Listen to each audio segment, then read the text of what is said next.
Busulu bwe yaddawo ne tutandika okukola kyokuwa busulu okuva mu 1998 n'okutuusa kakati emyaka kati kumpi nga 27 nga busulu nga nkola ki ng'era busulu tumuwa omugenzi tumuwa George William Kigundu mukoddomi waffe era nga busulu akola ki nga yabukola ki yabukwata nga tuwa mu bibanja bibiri tuwa ekibanja kino n'ekibanja kiri ekirimu bajjajjaffe kino ekibanja ekimu kiri 4 ekirala kiri 53 era busulu yenna takola ki wettaka takola kitatubanja naye kati bano bannaffe bava eri nga bakola ki nga batandika kukola ki nga bujja nga bonoona ebintu byaffe byonna tebakyalina emwanyi zetubabawereranga zonna bazisibula tebatera kuddayo ku ssomero tukyamuzi mukama wange mpozi bwolijjo n'otuwa obuyambi gavumenti etuwa obuyambi bannabbanja mu kiyambe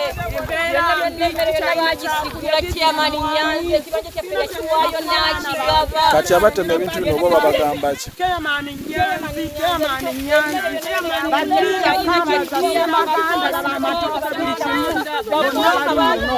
emmere yange nalinayinya zonna ebijanjaalo babyonoona obumonde ebinyeebwa sina kyengenda kulisa baana bange tugenda bakolera baddiira bakuuse baddiira batumazeebakazisigula emirundi 3 waliyo esitole evudde mu kitundu kyo ekyekakiri nga muzeeyi Kamunye Constance ow'ebukerekere Kakiri Town Council Akiso District waliyo eggulire lye baleese nga balaga nti nga bo balumiriza DPC ow'ekakiri okuba nti yeenyigira mu kutwala ettaka lyabwe lyayiike ku minti n'emmere yaabwe baagisenze kwe kwagala ofunako ku sayidi y'omuntu omu kuba tetuyinza kwewunzikira wamu lwaki tebogera Maria gyemumanyi ensonga zaabwe twaziyingiramu can someone come at the station then get the details not on phone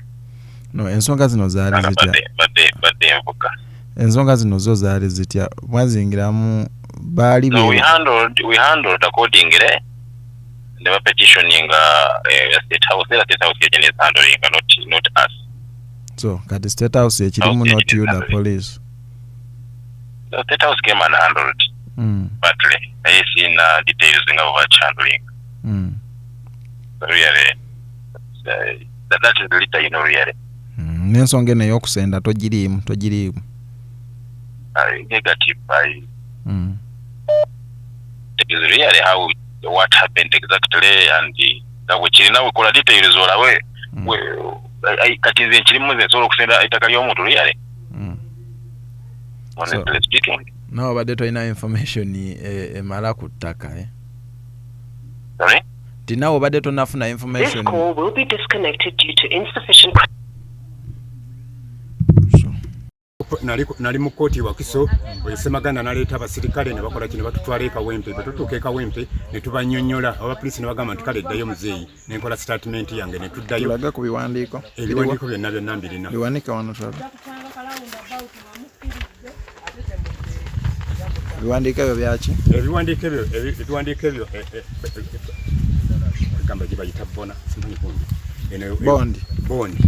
nga bakoze kinga ne banta ne bangamba gavumenti amzeyi tolina nsonga nti tujja kuddayo tukole tutunule mu nsonga zo kati nga maze okukola statement ne tuddayo ne tukola ne tunyonnyola kusa DPC yalakola ku nsonga ezo n'agamba nti mugende mu kooti kakati bwe baavaawo kati bakola kibaagala kwala kibaali baagala kwala mumaze bbanga kinga muli ku ntalo z'ettaka lino ettaka tumaze emyaka kati nga 3 okuvira ddala 220 mu kooti gye muli mu kooti tugenda mu kooti yawo kooti y'Ewakiso yeri mu kintu kino batwakubira omulanga bwe tugendayo tebatukkiriza bagamba mbu ebyo tebitukwatako bannange gavumenti eno etuyambe state house siye banna tusaba gavumenti etuyambe babulooka basusse babulooka bebamazeewo ebyalo batuuka ku bantu abateesobola nga babasengula balina ssente bo balina DPC oyo w'ekakiri nga bamutwalira ssente kati gwe bw'ogenda okuteekayo okusaba obuyambi DPC akugamba ndi mulwadde simanyire weereza ssente nsindike y'abasirikale naye tulina chairman wa Bukerekere amazeewo ebibanja by'abantu bangi nnyo be batunzeeko ebibanja nga tebeesobola naye tusaba DPC we kiba kisoboka omukulu wa polisi akyuse DPC we kakiri oyo nebibanja ku byalo kuno kwonna buli omu babakaaba kwenda ku byalo Chaiman yakoze ati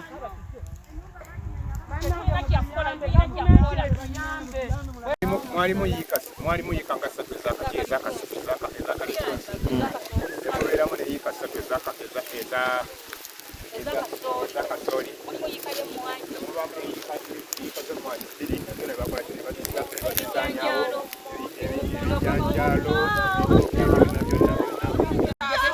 tekyali buyambire tulina yadde n'akantu konna kali tunanga mpenyambe